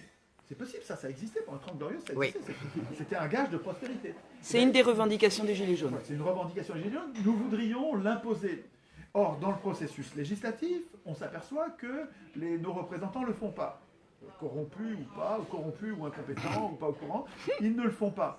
Et bien, par RIC, une poignée de citoyens peuvent dire bon, est-ce qu'on prépare, on va préparer une initiative, une loi d'indexation, donc on la rédige, et ça pourrait être un exercice, ça, qui n'est pas un exercice constituant, mais qui est un exercice qui permet de vérifier que nous sommes capables de comprendre ce qu'est le RIC. Nous pourrions rédiger la loi, enfin la proposition de loi, que nous soumettrions à RIC si nous avions le RIC, la proposition de loi d'indexation. Ça, ce serait un exercice vachement intéressant, c'est peut-être pas ce qu'on va faire aujourd'hui, mais c'est pas un atelier constituant, ça. Ce serait un atelier législatif, mais dans un cadre qui n'est plus le carcan dans lequel on ne peut pas écrire les lois, mais qui serait dans le cadre où nous avons le référendum d'initiative citoyenne qui nous permet d'abord de regrouper 200 000, 300 000, 400 000 personnes autour de cette loi, là, une loi d'indexation des salaires et des retraites sur les prix, et puis ensuite de la faire valider. Mais alors comment est-ce qu'on la rédige? En nous entraînant à la rédiger, on s'apercevrait que, oui, quand même, si on a le RIC, on regarde, on va pouvoir, sur un sujet aussi important, on est capable de rédiger le projet législatif. Bon. Alors, donc les Gilets jaunes ont déjà beaucoup réfléchi sur le RIC. Il y a déjà plein d'ateliers qui se passent sur le RIC. Je vous propose de nous concentrer plutôt sur le RAC, c'est-à-dire représentants assujettis aux citoyens. On a trouvé ça aux élites à Toulon. Je disais, c'est très bien qu'on trouve un acronyme, un abrégé, une abréviation qui claque comme le RIC. Le RIC, ça claque, quoi. Hein. Quand tu dis le RIC, maintenant on sait de quoi ça veut parler. Et on pourrait faire la même chose avec, alors moi je dis les règles de la représentation. C'est-à-dire comment on fait pour désigner les représentants du rond-point, comment on fait quel mandat on leur donne. Est-ce qu'ils vont préparer les lois ou est-ce qu'ils vont tout voter à notre place, comme aujourd'hui les élus? Comment on les surveille quand ils vont nous représenter? Les représentants du rond-point, quand ils vont discuter avec le ministre, comment on fait pour les surveiller? Avec un live Facebook, comment on fait pour les surveiller? Et ça, on peut l'écrire dans les articles. Et comment on fait pour les contrôler? Comment on fait pour les révoquer quand on n'est pas content? Ces règles-là, j'appelle ça les règles de la représentation. C'est les règles qui, si nous les écrivons, font que nous n'allons plus rien avoir à craindre de nos représentants. Enfin, on va pouvoir faire confiance à nos représentants parce qu'on les surveille. Et parce qu'on a fait que ça tourne, on a fait qu'il y a une rotation, on a fait que la façon de les désigner fait que c'est nuancé, on ne donne pas le pouvoir, on n'a pas le choix entre crapule A, crapule B, crapule C. On a des élections libres qui nous permettent par exemple des élections sans candidat. En tout cas, c'est nous qui avons écrit les règles de la représentation et donc nous avons moins à craindre de nos représentants. Ces règles-là, je cherchais un acronyme, un nom... Réécrire la Constitution.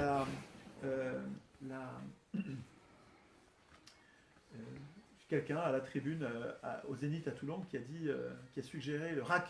Le RAC, c'est quoi? C'est représentant assujetti aux citoyens. Parce que c'est ça l'enjeu des règles de la représentation, c'est que les représentants redeviennent nos serviteurs, qui nous rendent des comptes. À notre service, et qui nous rendent des comptes. Voilà. Et donc il y a le RIC et le RAC. Donc il y a des ateliers constituants à faire sur le RIC et d'autres à faire sur le RAC. Et donc on pourrait réfléchir sur le RAC. Pour chaque type de représentation, ça serait une fiche de poste.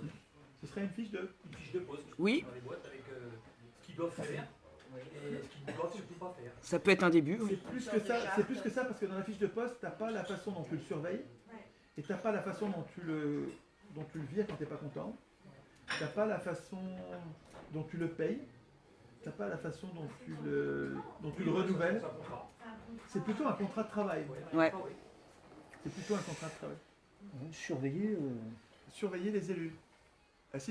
Si nous sommes aujourd'hui surveillés par les élus, c'est parce que nous ne nous sommes jamais mêlés de les surveiller eux. Résultat, c'est eux qui nous surveillent, comme Big Brother. Hein, je veux dire, si nous avons tant à craindre de nos élus qui nous surveillent comme le lait sur le feu, c'est parce que nous n'avons pas été capables d'écrire les règles de leur propre surveillance. Là, tu les vois dormir à l'Assemblée nationale. On devrait. On les voit dormir à l'Assemblée nationale. Celui-là, il dort à l'Assemblée nationale. Hop, il n'est plus député, quoi. Il dégage. Non, mais c'est ce genre de choses. On n'a même pas le contrôle là-dessus. Les Gilets jaunes ont inventé le système de surveillance avec le live Facebook. Oui. Il y avait une phrase qui dit la confiance n'exclut pas le contrôle. Ah, on vient de me l'écrire à l'instant en commentaire. Voilà, la confiance n'exclut pas le contrôle. La confiance n'exclut pas le contrôle. C'est ça. Benjamin Constant, une crapule, hein, mais qui était un penseur reconnu, un penseur important dans l'histoire politique du pays. Benjamin Constant disait qu'il fallait une réserve de défiance. Mais oui. Il faut la confiance, mais une réserve de défiance. Mais il disait aussi que la Constitution était un acte de méfiance. La Constitution, c'est un acte de méfiance. C'est pas un acte de confiance. Comme c'est un contrat social, une Constitution. Un contrat, ça prévoit ce qu'on va faire quand les choses vont mal tourner. Oui. Si le contrat ne prévoit que ce qu'il faut faire quand toutes les choses se passent bien, ben, il ne sert à rien, parce que quand les choses se passent bien, on n'a pas besoin du contrat. C'est seulement quand les choses tournent vinaigre qu'on a besoin du contrat. Là, on est content que les auteurs du contrat et penser à c'est d'ailleurs prévoir que tout se passe mal. Et bien, la Constitution, c'est pareil. Il ne faut pas prévoir... C'est l'inverse de l'Union européenne, puisque Attali se vantait bien d'avoir justement ne pas avoir créé l'article pour sortir de l'Union européenne. Plutôt que faire comme si les acteurs avaient du vice, et comment les institutions, il faut que nous écrivions les institutions qui les incitent à la vertu et qui les désincitent au vice. Mais c'est pas possible d'avoir une caméra H24 derrière un élu et l'empêcher de se faire corrompre par un lobby. Alors, je pense qu'on ne viendra jamais à bout complètement de la corruption. Il y aura toujours un peu de corruption. Ou influencé par son réseau. Ou influencé par son réseau. On ne viendra pas à bout de toutes les tentatives de corruption. Ce qu'il y a, c'est qu'aujourd'hui, avec l'élection, et avec l'autonomisation des élus qui, avec la Constitution européenne, ont plus que légalisé les lobbies, ils les ont institutionnalisés et protégés. Maintenant, les lobbies peuvent entrer au Parlement, pas toi. Toi, tu ne peux pas entrer, mais le lobby, il peut entrer. Les lobbyistes peuvent entrer. C'est-à-dire qu'en fait, la corruption, elle est institutionnalisée. Donc, elle est donc favorisée. Et si nous écrivions les règles, on ne viendrait pas à bout complètement de la corruption. Il resterait encore des risques, mais avec quand même tellement de freins que, bon, ce serait quand même mieux. Déjà que s'ils étaient surveillés, ils feraient un peu moins. Exactement. Il faudra sûrement laisser, bien sûr, évidemment, une part d'intimité aux élus, et dans cette part d'intimité, ils feront bien ce qu'ils veulent, et on ne pourra pas tout empêcher. Mais c'est pas grave. On peut les mettre révocables, plutôt directement, et voilà, responsables. Exactement, révocables, responsables, et puis une rotation. Le fait qu'ils ne le gardent pas. En fait, il faut du temps pour corrompre. Si vous organisez une rotation des charges rapide, vous compliquez beaucoup la corruption. Je ne sais pas si tu as vu la Commune de Paris avait fait une constitution, enfin un essai de constitution. D'ailleurs, c'est justement là que ils avaient fait une constitution. Tu débattais de ça avec Francis Cousin, c'est intéressant. Lui, il débat que Marx il est contre la constitution, mais en fait Marx a travaillé sur la constitution de la Commune de Paris. J'ai pas le souvenir d'une constitution de la Commune de Paris. Ils ont fait un essai. Ouais, ça dure 2 mois, mais ils ont fait un essai d'organisation. D'organisation, oui, mais sans. L'organisation. C'est une constitution un peu orale, si on veut. Ah voilà, mais d'accord. Oui. Mais avec le fonctionnement... N'hésitez pas à partager la vidéo. Au niveau national. Une fédération de communes. C'est expliqué dans la guerre civile en France de Marx. Et là, c'est quoi? Là, on voit qu'il parle de constitution. Personne n'était à 250 contre la constitution, parce que Cousin, il dit que la constitution, c'est pas bon, quoi. Non mais je sais que tu avais débattu avec lui. Cousin, c'est spécial quand même. Moi, je trouve très intéressant, mais il y a des points... C'est très intéressant. C'est un jeu en rediff. Francis Cousin est très intéressant à lire. Mais moi qui me croyais ultra radical, j'ai trouvé mon maître.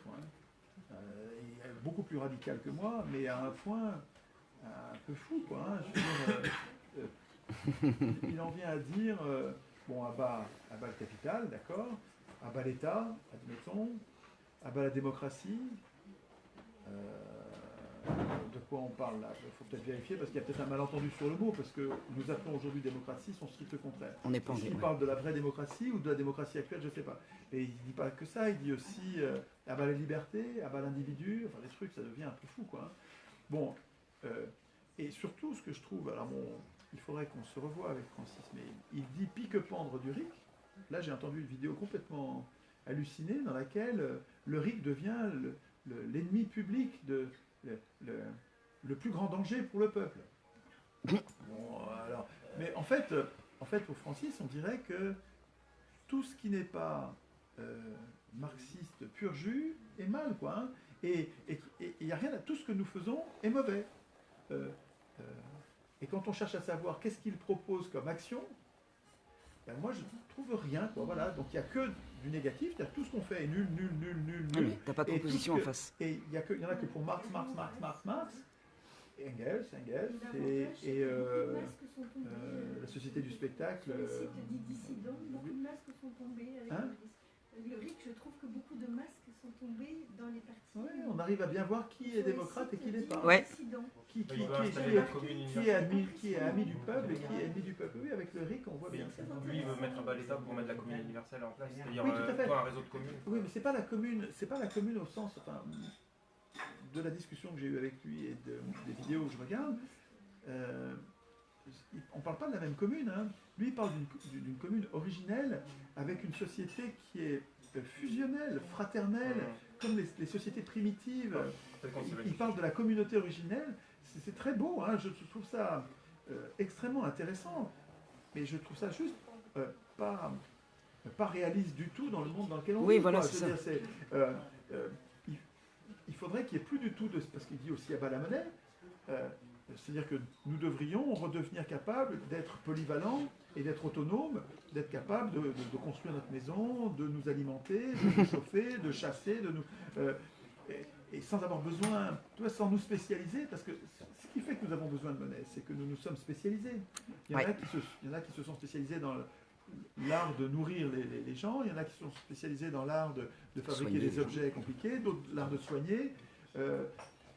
Et nous étant spécialisés, nous sommes devenus incapables d'être autosuffisants. Nous avons besoin les uns des autres. Nous sommes devenus incroyablement dépendants les uns des autres. Même dans les sociétés où il n'y avait pas de monnaie, on était déjà spécialisés. Déjà Non. des catégories. Alors oui, mais moins quand même, parce que c'était tellement simple que... Non, les gens avaient moins besoin. La monnaie, elle nous sert à rendre commensurables des objets qui sont incommensurables, qui ne peuvent pas être comparés. La monnaie nous sert à échanger. Et échanger, nous en avons besoin parce que nous ne sommes plus autonomes, nous avons besoin les uns des autres. Nous avons besoin d'échanger. Or, l'outil qui facilite l'échange, c'est la monnaie. Et quand on dit « ah bah la monnaie », bon, Je suis pas c'est d'accord. vrai. Il faut un moyen d'échange. Hein? Il faut un moyen d'échange, mais il faut pouvoir le contrôler. C'est intéressant d'y réfléchir. Moi, je veux bien y réfléchir. Juste considérer comme criminels, ennemis du peuple, tous ceux qui continuent à penser en essayant de chercher un système monétaire, bon, c'est exagéré, quoi. On peut réfléchir aux deux possibilités sans se considérer comme des ennemis. C'est une petite illusion, mais... Bon, voilà, parenthèse sur Francis. Mais alors comment on surveille nos élus? Comment on commence l'atelier maintenant? C'est bien, partagé. Comment on fait pour l'atelier? Est-ce que vous êtes d'accord sur l'idée que nous parlions du RAC? C'est-à-dire des règles qui permettent que les représentants soient assujettis aux citoyens. Et les règles qui nous rendent le contrôle de nos représentants. Est-ce que ça vous va comme sujet de conversation? Est-ce qu'on est d'accord là-dessus Pour moi, c'est une des bases à revoir. Donc moi, oui. Comment? Pour moi, c'est une des bases à revoir. Donc, Voilà. Et c'est un sujet sur lequel, à mon avis, sur chaque rond-point, il faudrait qu'il y ait une discussion. Sur chaque péage, sur chaque lieu d'occupation, les gilets jaunes vont avoir besoin de représentants et ils devraient réfléchir aux règles de la représentation avant de désigner des représentants. Oui. Alors, on va écrire bientôt, mais je voudrais juste vous glisser 4 pistes. Il reste 1h30. Après, on doit quitter la salle. 4 pistes. Il y a 4 sujets à traiter. Il y en a peut-être plus d'ailleurs si vous voulez, mais moi je vous dis ce que j'ai repéré. Le premier sujet, c'est comment on désigne nos représentants. Les représentants du rond-point, comment on les désigne? Tous les jours, toutes les semaines, tous les 3 jours, tous les mois? Comment on les désigne? On les élit? Élection? Parmi les candidats? Sans candidats? On les tire au sort? Ou un mélange des deux? On les élit, on en élit autant qu'on veut, et ensuite on tire au sort parmi les élus? Ou bien on tire au sort, et parmi les tirs au sort, on choisit ceux qu'on veut? On peut mêler élection, tirage au sort. Comment on les désigne? Ça, là, il y a un article à écrire. Par rapport à ce qui s'est. C'est à nous de décider. Le premier truc, c'est à nous de comment on les décider. désigne? Est-ce qu'on veut des experts ou est-ce qu'on veut n'importe qui parmi nous? Et Et comment on les désigne? C'est combien? On les désigne par paquet de combien? Sur le rond-point, est-ce qu'on les met à 2 ou 3 ou 4 ou 5 ou 1? Est-ce qu'on désigne 3 personnes? À Agen, ils ont décidé que chacun, donc ils sont des centaines là, ils mettent chacun un nom dans un chapeau. Alors ça peut être leur propre nom s'ils sont candidats, et ça peut être le nom de quelqu'un d'autre, même quelqu'un d'autre qui n'est pas candidat. Ils mettent le nom de quelqu'un qui leur semble bien. Ça s'appelle élection sans candidat, ça. Je mets son nom parce que je trouve que c'est quelqu'un de bien. Mais tiens, pardon, comment ça s'articule avec les partis politiques? Parce que je comprends Avec les pas. quoi? Avec les partis politiques, parce que... Là on parle de... Pourquoi tu veux l'articuler avec les partis politiques? Il s'agit des règles de représentation. On parle de représentants et du contrôle des représentants. Oui. Non, on fait un exercice là. Mais On apprend à écrire. On apprend à écrire des règles. Donc, pour apprendre, pour l'exercice, là, on ne travaille pas sur le RIC qu'on doit obtenir au niveau des revendications, ou le RAC. On travaille sur notre capacité à écrire des règles. Donc, on transpose ça à l'échelle du rond-point. pour concrètement définir des règles qui ont un sens pour nous, et ça nous apprend à écrire des règles, et cette capacité, après, on pourra la réinvestir dans l'écriture pour les élus. Voilà. Ce sont les représentants qui vont contrôler les élus. Non, on fait un exercice. On fait un exercice d'écriture pour élire nos représentants gilets jaunes à nous. C'est l'exercice, c'est un exemple à une autre échelle. Excuse-moi, oui, c'est vrai qu'il faut que je fasse le parallèle. Sur un rond-point, nous sommes, je vais prendre un exemple, sur un rond-point, nous sommes 1000, mais ça tourne, en fait, sur le rond-point, on est 100 ou 200, mais les autres sont chez eux, et en fait, ça tourne. Représentants assujettis aux citoyens. Crac. Sur un rond-point, nous sommes 1000. Donc 1000 avec un besoin d'être représentés. Nous ne pouvons pas tout décider à 1000, d'abord parce qu'on n'est pas tous là, et parce qu'on n'a pas envie de tous de s'occuper de tout, on a besoin de représentants. Donc il faut que nous désignions des représentants, comme les citoyens doivent désigner des élus. Il y a un parallèle, tu vois, le parallèle c'est que le groupe du péage, du pont de l'Étoile, c'est un corps social qui a besoin de représentants. Donc ce sont des représentés, des aspirants à être représentés, qui ont besoin de représentants et qui réfléchissent aux règles de la représentation.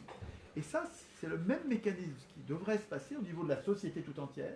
Nous autres, par exemple les Français, nous autres qui aspirons à être représentés, il faudrait que nous réfléchissions aux règles de la représentation. Mais est-ce que tous les gilets jaunes ont envie d'être représentés? C'est pas ça. Ah non, peut-être pas, non mais il y en a plein qui n'ont pas envie parce qu'ils ont peur qu'il y ait des batailles d'ego. Pour autant, s'ils avaient quelqu'un qui les représentait correctement en les écoutant... Personne n'est corruptible, diabolisable, menaçable. Bah on l'a vu, hein.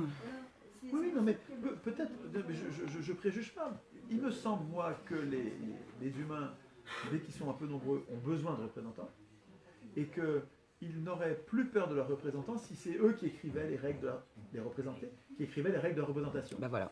Maintenant, c'est une chose de le dire comme je le dis, c'est une autre de convaincre. Il y a peut-être des gens qui vont dire non mais moi je veux pas de représentants, j'en veux pas du tout, voilà, j'en veux pas. Et bien dans la discussion sur le rond-point, il va falloir qu'ils expriment leur point de vue, et peut-être qu'ils vont être rebelles au point de faire sécession, c'est-à-dire qu'ils vont être, vous êtes gentils, si vous voulez des représentants, même si vous écrivez les règles, et bien moi je veux pas, donc ils vont sortir du corps social en disant mais moi je suis un anard au sens, c'est une forme, moi je me sens anarchiste, mais anarchiste d'un type un peu spécial parce que je cherche une représentation bien sous contrôle des représentés. C'est ça. Et donc c'est un anarchisme, tu vois, c'est un mélange personnel, quoi.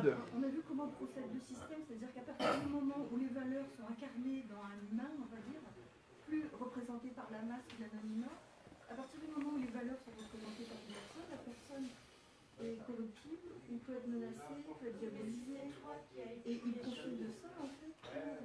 Oui, mais c'est parce que c'est écrit comme ça maintenant. Si on l'écrit différemment, il n'y aura plus cet effet-là derrière. Non, mais Sandrine a raison, il y aura toujours un risque de corruption. Il y a toujours un risque, mais on le limite. Il y aura aussi un risque de corruption, ou d'escroquerie, ou de mensonge, si nous décidons nous-mêmes de loi. Qu'est-ce qui fait la force de, je veux dire des bêtises, mais la grande banque, la grande finance ou la franc-maçonnerie, c'est leur anonymat. C'est parce que souvent, ils sont pas connus, et ça c'est une force, c'est une grande force. Oui, et alors, mais comment, et tu voudrais t'en servir, ou bien tu voudrais t'en débarrasser? Je voudrais bien me débarrasser de ça. Voilà. Bon, alors, moi, l'idée la plus puissante que j'ai trouvée pour se débarrasser de ça, c'est le tirage au sort. C'est-à-dire, si on tirait au sort toutes les charges, y compris les charges bancaires, y compris les charges de juges, tu vois, si on les tirait au sort, on rendrait inaccessibles aux riches et aux sociétés secrètes. Les riches, les banques et aux sociétés secrètes, francs-maçons ou autres, j'en sais rien, moi. On rendrait avec le tirage au sort les charges, les pouvoirs inaccessibles avec le tirage au sort. Bah oui. À mon avis, c'est la vertu la plus puissante du tirage au sort, c'est de rendre inaccessibles les pouvoirs à qui que ce soit qui le veut. Et en plus, ça entraîne, effet second mais très important, le tirage au sort mécaniquement entraîne une rotation des charges, parce qu'on ne tire jamais au sort deux fois la même personne. Donc cette rotation des charges, elle complique la corruption. Donc je vois plein de vertus au tirage au sort. Il faudrait qu'on fasse un échange avec Mathieu. On a eu tout à l'heure une conversation qui démarrait fort et il faudrait qu'on fasse ça un autre jour. En tout cas, il peut bien sûr, dans cette réflexion constituante sur le rond-point, il peut y avoir des personnes qui disent mais non, moi je ne veux pas de représentants. Bon, mais c'est à ces gens-là, s'ils sont majoritaires, de ce point de vue, eh bien, il va falloir qu'ils organisent leur non-représentation. Il va bien falloir quand même qu'ils prennent des décisions.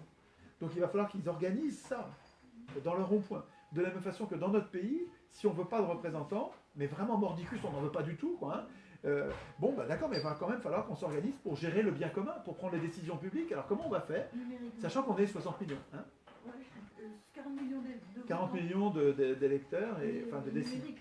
Voilà. Donc en tout cas, tu vois le parallèle, c'est que les Gilets jaunes, en réfléchissant sur leur rond-point aux règles de la représentation, sont comme exemplaires de ce que nous devrions tous faire au niveau de la communauté nationale. Et alors, comment on les désigne? Est-ce qu'on les élit? On les tire au sort? À Agen, ils ont décidé de... Parce qu'eux, ils ont considéré qu'ils avaient besoin de représentants, et ils ont décidé que chacun mettait dans un chapeau, un récipient, un nom, sur un bout de papier, plié.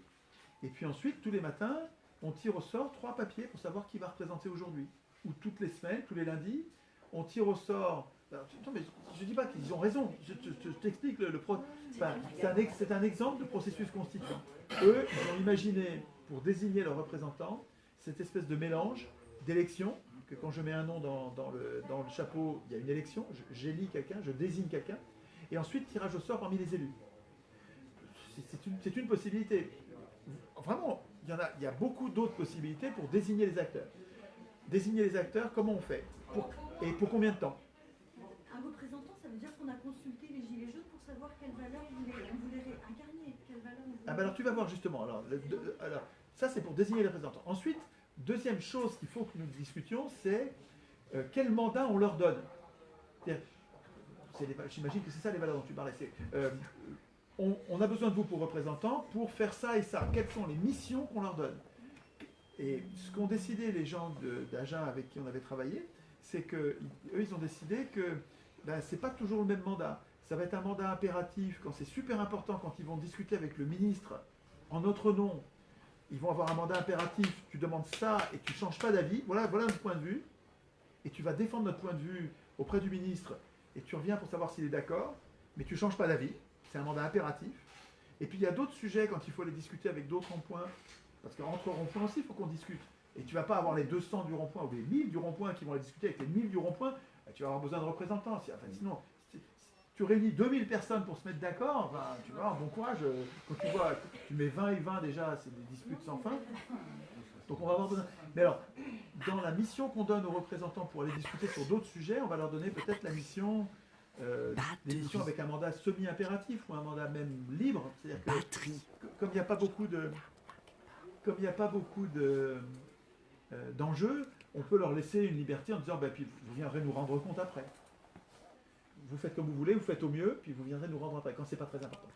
En tout cas, ce qu'ils ont décidé à Agen, c'est pour vous donner des exemples de ce qu'on peut faire en atelier constituant, ils ont décidé que le mandat de leurs représentants était variable d'une mission à l'autre. Il y avait briefing avant qu'ils partent en mission, et débriefing, reddition des comptes, quand ils rentraient. Donc il faut réfléchir sur les mandats. Puis réfléchir sur le contrôle. Comment tu vas faire pour contrôler que tes représentants te représentent bien? Ça, c'est un point essentiel sur lequel les Gilets jaunes ont inventé quelque chose qui est tout à fait remarquable. Avec les téléphones, ils arrivent à... Tu sais, on peut faire un live Facebook, comme ils sont en train de faire là. Et donc, ils ont imposé que leur représentant se filme lui-même en train de représenter, et en live Facebook, pour que tous les 1000 du rond-point, y compris ceux qui ne sont pas sur le rond-point, même chez eux, tu vois. Alors, mais ils ne vont pas tous regarder. Il y a certains qui vont regarder. Mais les représentants savent qu'ils sont regardés pendant leur geste de représentation. Moi, je trouve qu'avant de représenter un groupe, il faut savoir de quoi on parle, quelles sont les valeurs du groupe. Et là, on n'a pas moyen de savoir. Voilà, mais c'est autre chose à faire dans la Constitution, ça. Je suis d'accord avec ça. Il y a dans la Constitution... Oui, sûrement. Et si tu veux, on parle de ça. On ne parle pas du RAC, on parle de ça, si tu veux. Parce que le représentant peut nous dire les Gilets jaunes sont majoritairement pour telle idée. Ah bon, mais qu'est-ce que j'en sais, moi? Comment je peux savoir que majoritairement... Oui, tout à fait. Donc il y a le briefing avant le mandat est sûrement quelque chose, un moment important. Le moment où tu donnes la mission aux représentants quand ils partent en mission, c'est sûrement un moment important. Et Et ça s'institue, ça. Si tu veux, aujourd'hui, quand tu élis un élu, il va faire ce qu'il veut. Pendant 5 ans, il fait absolument ce qu'il veut. Tu n'as aucun contrôle, tu n'as pas de briefing avant qu'il parte en Union Européenne pour te présenter. Tu n'as pas de débriefing, il ne t'explique pas ce qu'il a fait quand il revient de l'Union Européenne. Les élus, pour l'instant, ils ont carte libre. Et dans la Constitution, tout mandat impératif est nul. C'est-à-dire qu'on ne peut pas surveiller nos représentants. Bon, mais ça, quand tu crées la Constitution du rond-point et que tu réfléchis à comment tu contrôles le représentant, tu t'aperçois que c'est pas compliqué à écrire. C'est 3 lignes dans lesquelles tu dis comment tu vas surveiller ton représentant. Et puis ensuite, comment tu le punis. Quand tu trouves que tu es mal représenté, si tu n'as pas une procédure pour dire, mais moi je veux plus que ce soit mon représentant, ce gars-là. Ce gars-là, il a volé dans la caisse. Il a volé dans la caisse. Mais il faut qu'il s'arrête tout de suite. Je ne veux pas qu'il finisse son mandat jusqu'au bout des 5 ans. Donc je veux pouvoir le révoquer. Et donc il faut un article sans doute pour savoir dans quelles conditions on peut révoquer. Est-ce que c'est la moitié des gens du rond-point, 50% plus 1, qui peuvent révoquer quelqu'un? Ou est-ce que c'est les 2/3? Est-ce qu'on met une majorité renforcée? Ou bien est-ce qu'il suffit que 30% du rond-point soit tellement